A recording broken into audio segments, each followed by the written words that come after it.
Educational research में आप सभी का स्वागत है।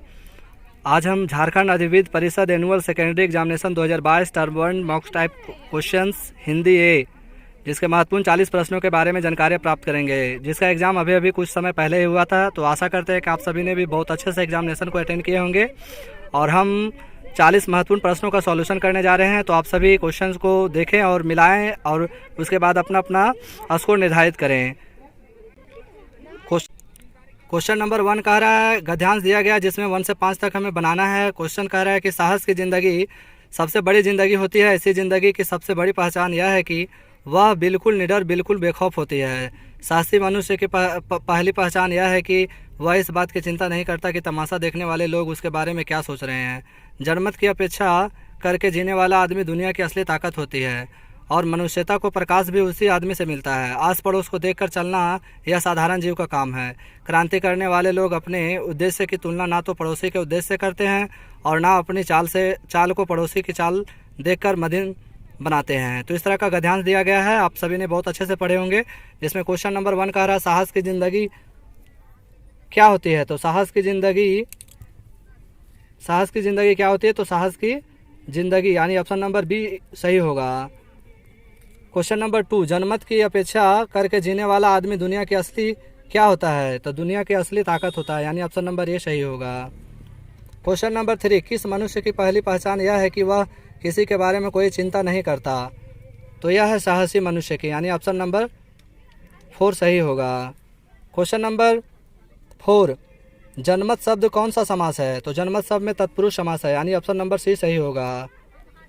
क्वेश्चन नंबर 5, आस पड़ोस को देखकर चलना यह कैसा जीव का काम है। तो यह साधारण जीव का काम है, यानी ऑप्शन नंबर ए सही है। तो इस तरह से गद्यांश को हमने पूरा किया। क्वेश्चन नंबर 6 से 10 में काव्यांश दिए गए हैं, जिसमें कह रहा है, हंस लो दो क्षण खुशी मिली वरना जीवन भर कदरन है। जिसका जीवन हंसी खुशी में इस दुनिया में रहकर बीता, सदा सर्वदा संघर्षों को इस दुनिया में किसने जीता। खिलता फूल मलान हो जाता, हंसता रोता चमन चमन है। कितने रोज चमकते तारे कितने रह रह गिर जाते हैं। हंसता शशि भी छिप जाता है, सब सावन घन घिर आते हैं। तो इस तरह का काव्यांश दिया गया है, जिसके नीचे क्वेश्चन कह रहा है, हंस लो दो क्षण खुशी मिले वरना जीवन भर क्या है। तो जीवन भर क्या है, कदरन है, यानी ऑप्शन नंबर बी सही होगा। क्वेश्चन नंबर 7 कह रहा है, दूर तलक किसकी गाथा है। तो दूर तलक तक धरती की गाथा है, यानी ऑप्शन नंबर डी सही होगा। क्वेश्चन नंबर 8, नील गगन का एक शब्द क्या होगा। तो नील गगन का एक शब्द होगा नीलांबर, ऑप्शन नंबर बी सही होगा। क्वेश्चन नंबर 9, खिलता फूल क्या हो जाता है। तो खिलता फूल मलान हो जाता है, यानी ऑप्शन नंबर ए सही होगा।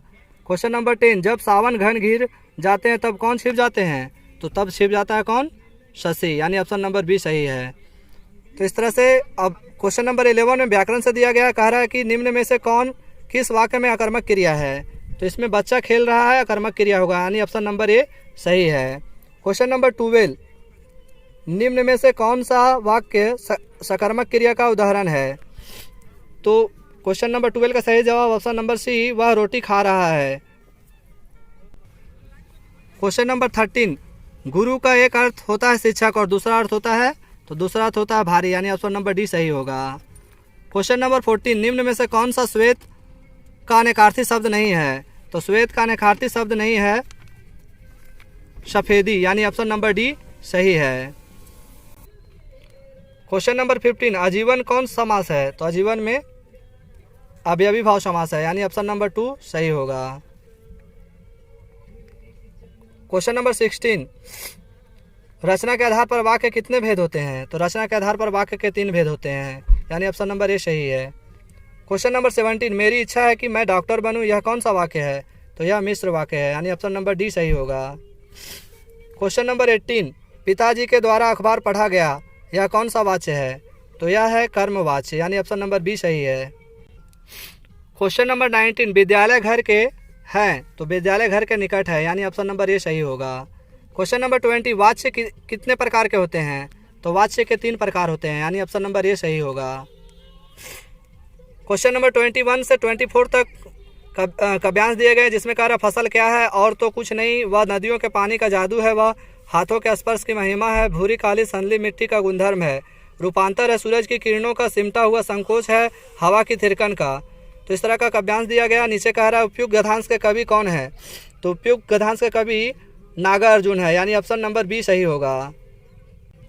क्वेश्चन नंबर 22, फसल किसका जादू है, तो फसल नदियों के पानी का जादू है, यानी ऑप्शन नंबर सी सही है। क्वेश्चन नंबर 23, फसल किसका गुणधर्म है, तो फसल मिश्रित मिट्टी का गुणधर्म है, यानी ऑप्शन नंबर बी सही होगा। क्वेश्चन नंबर 24, फसल किसका रूपांतर है, तो फसल सूरज की किरणों का रूपांतर है, यानी ऑप्शन नंबर सी सही है। क्वेश्चन नंबर 25, सूरदास की काव्य भाषा क्या है, तो सूरदास की काव्य भाषा ब्रज भाषा है, यानी ऑप्शन नंबर बी सही है। क्वेश्चन नंबर 26, गोपियों ने किसे भाग्यवान कहा है, तो गोपियों ने उद्धव को भाग्यवान कहा है, यानी ऑप्शन नंबर ए सही होगा, जिसे बच्चों ने गलत बनाकर आए हुए हैं। क्वेश्चन नंबर 27, उत्साह कविता में कवि ने किसे गरजने को कहा है, तो कवि बादलों को गरजने के लिए कहा है, यानी ऑप्शन नंबर बी सही है, जबकि ऑप्शन नंबर 4 गलत है। क्वेश्चन नंबर 28, बिकल बिकल उन्मन थे उन्मन पंक्ति किस कविता की रचना है, तो यह उत्साह कविता की से लिया गया है, यानी ऑप्शन नंबर ए सही होगा। तो इसके बाद क्वेश्चन नंबर 29 से 32 तक का गद्यांश दिया गया, जो हमारे 36 पाठ्य पुस्तक से दिए गए हैं, जिसमें कह रहा है हवलदार साहब को पान वाले द्वारा एक देशभक्त का इस तरह मजाक उड़ाया जाना अच्छी नहीं लगा। मुड़कर देखा तो अवक रह गए, एक बेहद बूढ़ा मरियाल सा लंगड़ा आदमी सिर पर गांधी टोपी और आंखों पर काला चश्मा लगाए, एक हाथ में एक छोटी सी संदूकी और दूसरे हाथ में एक बांस के टंगे बहुत से चश्मे लिए हुए अभी अभी गली से निकला था और अब एक बंद दुकान के सहारे अपना बांस टिका रहा था। तो इस बेचारे की दुकान भी नहीं है, फेरी लगाता है। हवलदार साहब चक्कर में पड़ गए, पूछना चाहते थे इसे कैप्टन क्यों कहते हैं, क्या यही वास्तविक नाम है। तो इस तरह का गद्यांश दिया गया, आप सभी ने भी बहुत अच्छे से पढ़े होंगे। इसके नीचे क्वेश्चन कह रहा है प्रस्तुत गद्यांश के लेखक कौन है, तो इसके लेखक है स्वयं प्रकाश, यानी ऑप्शन नंबर ए सही होगा। क्वेश्चन नंबर 30, हवलदार साहब को क्या अच्छा नहीं लगा, तो हवलदार साहब को पान वाले के द्वारा या एक देशभक्त का मजाक उड़ाया जाना अच्छा नहीं लगा। क्वेश्चन नंबर 31, बूढ़ा मरियाला सा लंगड़ा आदमी कौन था, तो वह था कैप्टन, यानी ऑप्शन नंबर 3 सही होगा। क्वेश्चन नंबर 32, कैप्टन क्या काम करता था, तो कैप्टन चश्मा बेचता था, यानी ऑप्शन नंबर डी सही होगा। क्वेश्चन नंबर 33, बालगोविंद भगत किस प्रकार का पाठ है, तो यह है रेखा चित्र, यानी ऑप्शन नंबर बी सही होगा। क्वेश्चन नंबर 34, बालगोविंद भगत किस कद के आदमी थे, तो ये थे मंझोले कद के आदमी थे और करीब 60 वर्ष के ऊपर थे, ऑप्शन नंबर डी सही होगा। क्वेश्चन नंबर 35, बालगोविंद भगत साहब किनको मानते थे, तो वो मानते थे कबीर को, यानी ऑप्शन नंबर ए सही होगा, जबकि ऑप्शन नंबर 4 गलत है।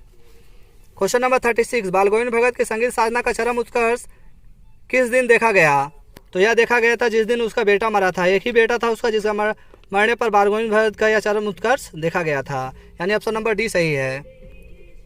क्वेश्चन नंबर 37 से 40 तक का गद्यांश दिया गया है, जो माता के आंचल से लिया गया है।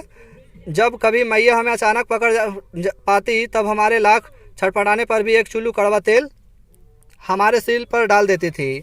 हम रोने लगते और बाबूजी उस पर बिगड़ खड़े होते, पर वह हमारे सिर में तेल बोत कर हमें उबाटकर ही छोड़ती थी।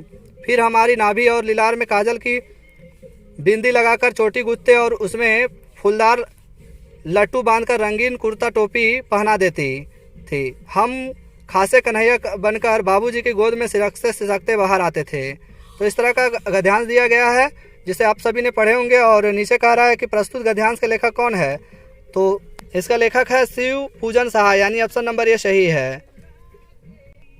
क्वेश्चन नंबर 38, कड़वा तेल किस तेल को कहा गया है, तो कड़वा तेल, क्वेश्चन नंबर 38 का सही जवाब सरसों का तेल होगा, यानी ऑप्शन नंबर 4 सही होगा।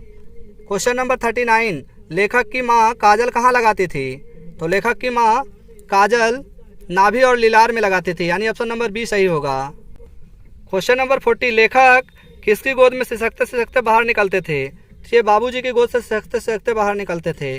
तो इस तरह से महत्वपूर्ण 40 प्रश्नों के बारे में जानकारी प्राप्त कर ली है। जो फाइनल हमारा आंसर की है, तो सभी आने की अपने आंसर की को मिलाएं और अपना अपना स्कोर बताएं।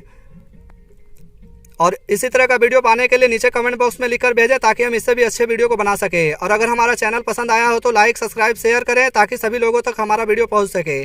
धन्यवाद।